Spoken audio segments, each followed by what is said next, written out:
Welcome back, ladies and gentlemen. This is part 2 of my Clockwork Empires playthrough. This is revision 38. Pardon me, someone has just destroyed something in a fit of rage. Gilbert Goldenboot has destroyed a rough stone block in a fit of... Man, he'd be seriously angry to destroy a 1x1 cube of rock. Let's take a look at Gilbert here. Oh, he is so angry. Not only is he brutish and one of my criminal immigrants, all his memories are of being angry. He was angry about being sent here. He had a temper tantrum, which made him feel a little bit better. He did make a friend, however. Had another temper tantrum, and then he broke a stone block.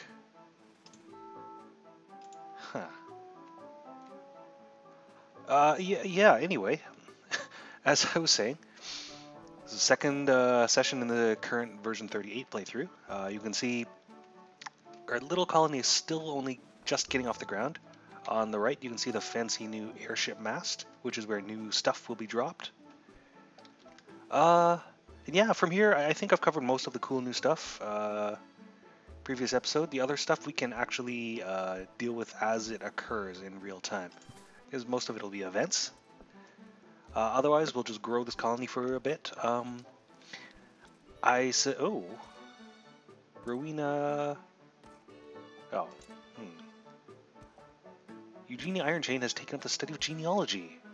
Has begun poring over documents related to the Iron Chain family. Well, okay. Sounds pretty cool. So many events. Okay. Genealogy. Cool. Call in a favor. God. Okay, gotta pause again. You know what? I'm just gonna take... I could take more workers. I could definitely use more workers.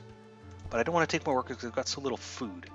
So a new option that was introduced recently was the food supplies favor. So all these other options existed, were in the game.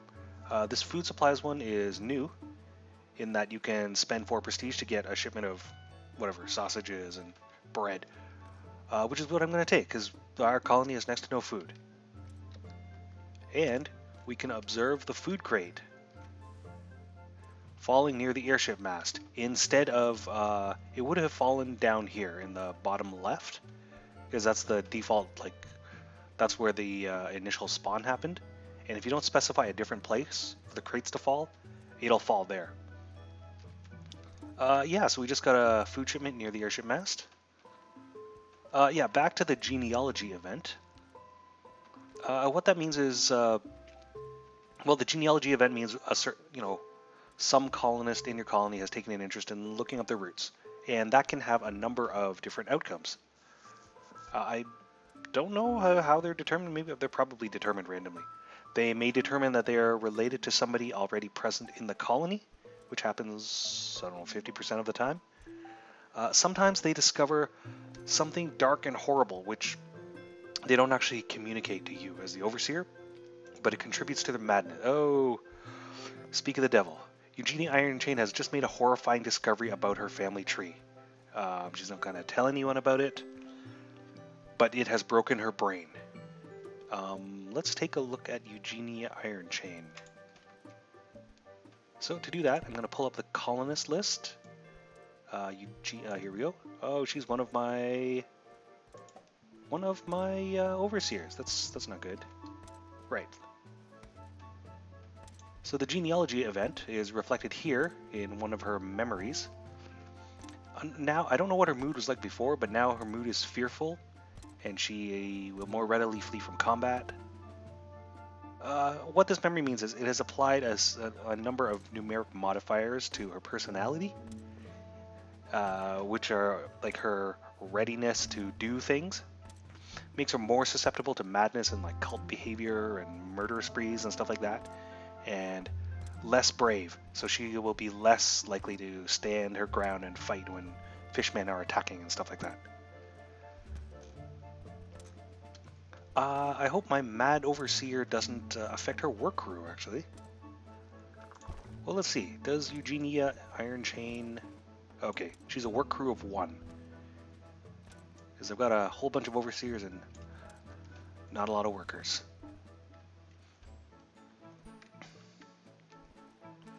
Okay, so we've got the carpentry is it's staffed, I believe. We did assign a crew here, right? And we've got a bunch of planks. We've got lots of wood. I think we can we actually start making. I'm actually going to build a lower class house. I sometimes build a kitchen as the second building, but I think my colonists need somewhere to sleep.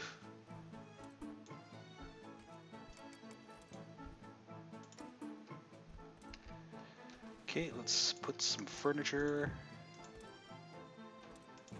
in the bunkhouse. Let's get some cots in here. Again, if I hold down shift when I'm placing these, then they stay under the pointer, which I keep forgetting to do. Great, blueprints down. Needs logs and stone, which I've got plenty. Hey, it's a fox. He's stalking worryingly close to my bushel of sausages.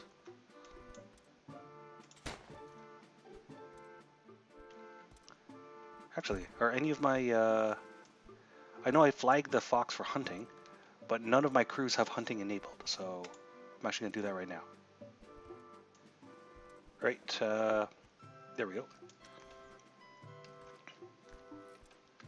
So one thing that was tweaked a little bit for this revision, I believe, or possibly the experimental release that directly preceded this one, was as soon as you assign a work crew to a workshop, of which we've only done one, Mr. Scad's crew was assigned to the carpentry here, it automatically changes all their filters. So if we look down at Mrs. Ironson, this is the default crew filter, right? Which is to say every type of job is enabled except for hunting. When you assign a work crew to a workshop, it changes to this selection, where every type of job is disabled except for hauling. And what that means is they will not be distracted. They will do their workshop job like come hell or high water. They won't be distracted by anything. However, I'm actually going to change it back. They don't have at this stage in the colony's development, they don't have enough to keep them busy around the clock. Like, I don't even have any more planks queued up, right? So they may as well be free to do other stuff. Yeah, so I guess we'll leave it at that. This Grover crew. Oh, Grover, everyone remember Grover crew? He was the former bandit who left Grover's Sweet crew. Coincidentally, Grover, the leader of Grover's Sweet crew, was a man named Grover Crew, which caused me a bit of grammatical confusion when he left his crew to join my crew. The faction, so it was a bandit crew of 5 people, minus their leader now. It's a bandit crew of 4 people, led by someone named like Jacinta crew or something, someone with the same last name, confusingly. Let's see. Grover, let's take a look at Grover's memories. Well, he hasn't got any good skills. He is brutish, of criminal element, which is not surprising. He was the leader of a bandit gang. He was hurt recently by something, maybe a fishman.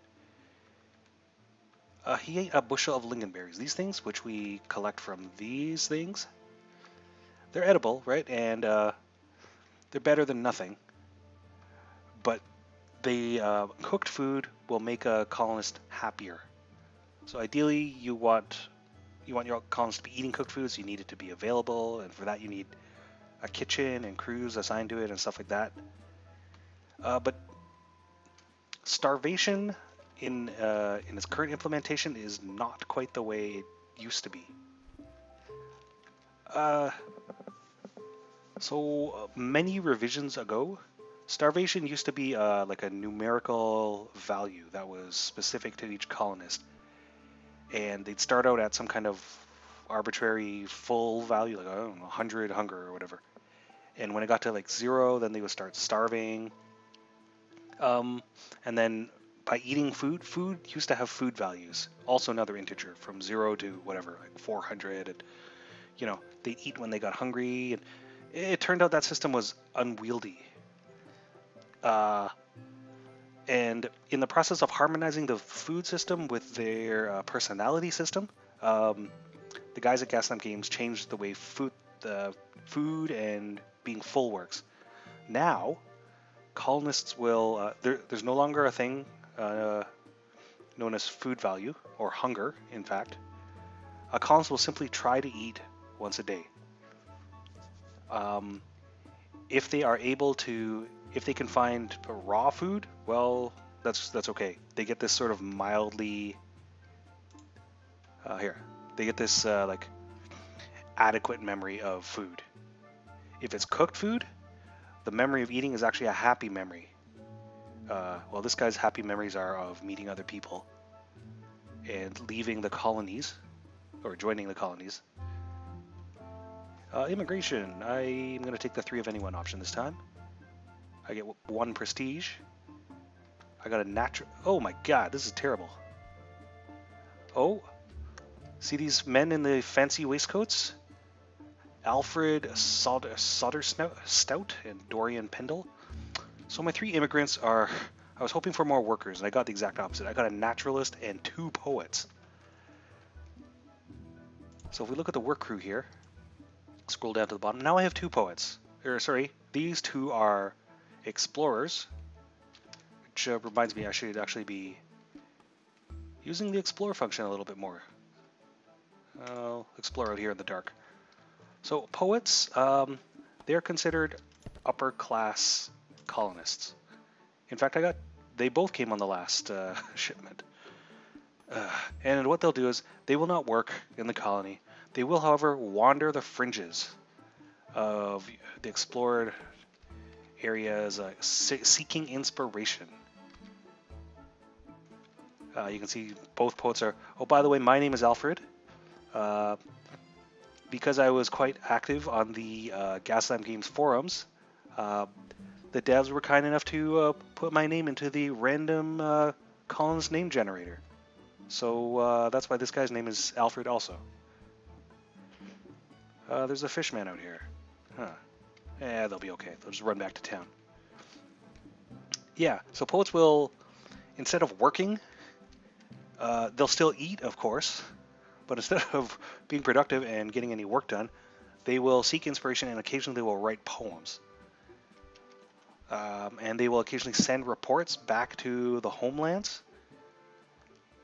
And I believe if those poems or reports are favorable, you'll actually get a point of prestige out of them.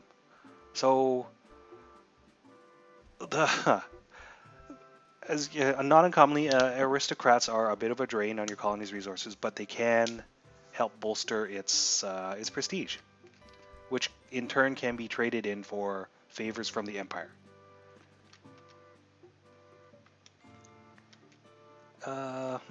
This ugly fishman corpse. Making my town look all dirty.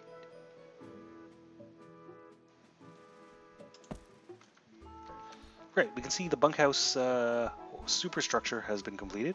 And the next thing they'll be doing is completing the bunks in there.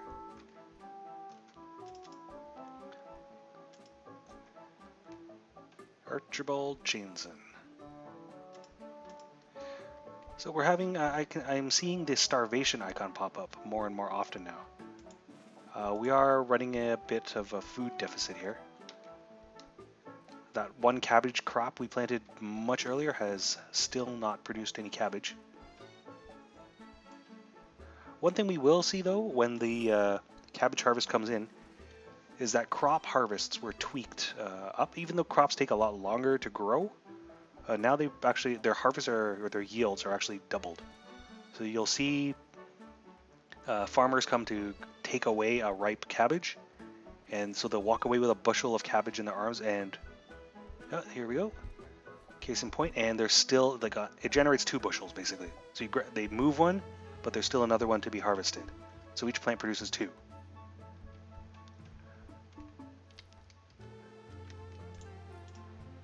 Oh no, Alfred. It's okay. You can always count on the brave soldiers of the Empire. Let's see what Alfred's memories are like. He looks a bit like Tyson DeGrasse, actually. Okay. He has memories of fleeing from danger, and because he successfully fled, it turned into a positive memory. He generally enjoyed his trip to the frontier. He did not enjoy encountering a fishman, and he had a bit of a temper tantrum for some reason. And he's a bee fancier. Not every trait has an in-game effect, although some do, or some have surprising effects. What is this pip here? Is this a clear terrain beacon that just never got cleared? Or is this a flat terrain job that, okay. That's a bit weird.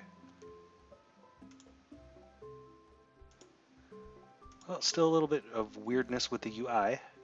It's not hurting anything. Oh, someone's had an ominous dream.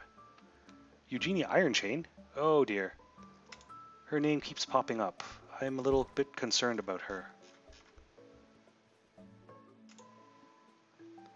She has gone hungry quite recently, a lot. Well, we haven't got any beds built, so her second most recent memory is of sleeping on the floor as well. Again, that generates mildly negative memories, whereas sleeping on better quality bedding generates better memories. And there are different grades of bedding, right? There's those simple cots I built are the lowest, cheapest ones, just barely adequate. Then there are like middle class and upper class beds. All right, I have an opportunity to call in a favor. Given that everyone is starving, I am tempted to take more supplies again. I'm torn between needing more workers and being able to feed them.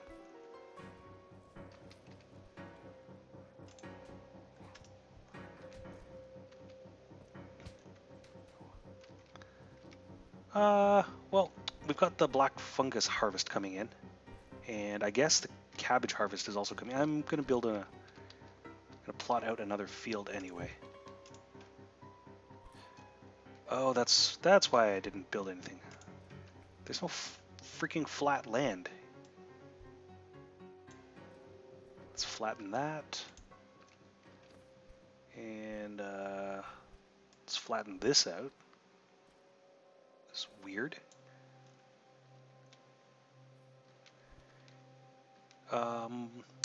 I suppose a kitchen would actually help it. Oh, see, here's the thing. A kitchen will not. Unlike previous revisions, a kitchen will not help alleviate starvation concerns. It will just make people happier when they do eat food. A kitchen increases the quality of the food, but it won't increase the nutritional value. Now that food values are no longer used in game, which is why I place a lower priority on the kitchen now. Kitchen seems like a bit of a luxury when I do have other things I could be building that will directly influence the well-being of my colonists. What I really do need is more food production, so I'm going to, as I was saying, I'm going to plop down another farm plot. But I'm very short on farmable land. I'll get back to that. Fish people incoming. 3. Yeah, that shouldn't be a problem for my, well, hopefully my 3 soldiers are up to the task.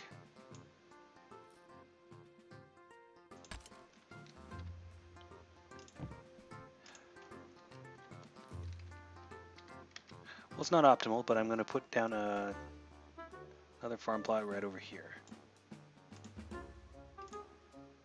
Let's make this one pumpkin, just for visual variety. So here we are at the beginning of day 6. And one thing that has happened is that we got 1 prestige just for surviving another day, which is something that happens now. Every day you survive, you get +1 prestige, which I think that's that's fair, right? You're rewarded for the continuing survival of your colony, and it gives you more prestige with which to purchase favors from the Empire. The way the old prestige system worked was that it would never increase on a daily basis like it does now. Instead, you would only get it from, selecting the option to receive 3 random immigrants, or refusing a shipment of food because you're self-sufficient. Or basically, you would never receive it passively the way you do now, which meant prestige was a lot more precious or harder to come by, and you'd be a lot less willing to spend it on stuff. Another bandit camp has spawned somewhere. Another camp consisting of 5 bandits. Yeah, we'll just shoot any bandits we see. Right, even though we haven't encountered them, they now appear in the factions menu. In addition to Grover's sweet crew, we now have Rudigor's squeaky clean victualers somewhere out there. And who knows when we might see them.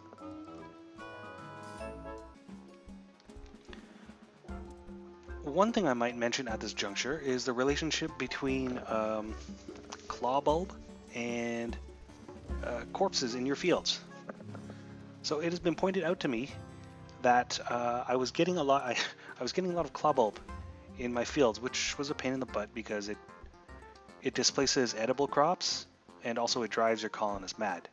And here I have a fishman who died in my cabbage field, for instance. It's been pointed out to me that it's not the corpses themselves, but the blood they leave behind. If I just didn't bother cleaning up this blood, there'd be a greater chance of Clawbulb growing up in this field. I can fix that by using the clear terrain command to have someone dig up this blood. And I can also get rid of this corpse by selecting with the butcher fish person command, which alleviates both the problems. So it's just a little bit of tidiness will help your colony run a little bit smoother.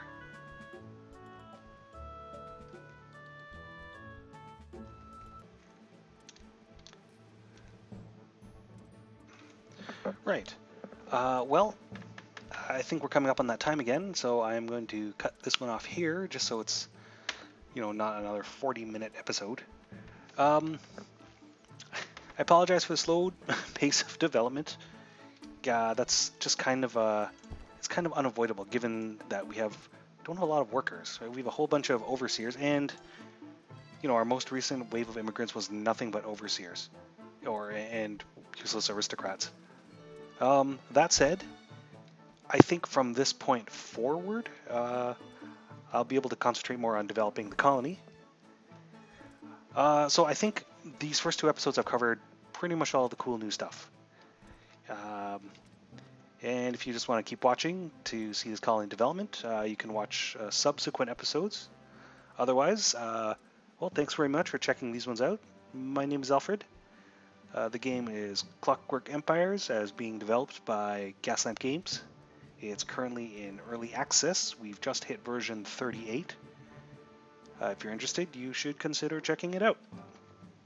Well, have a good one.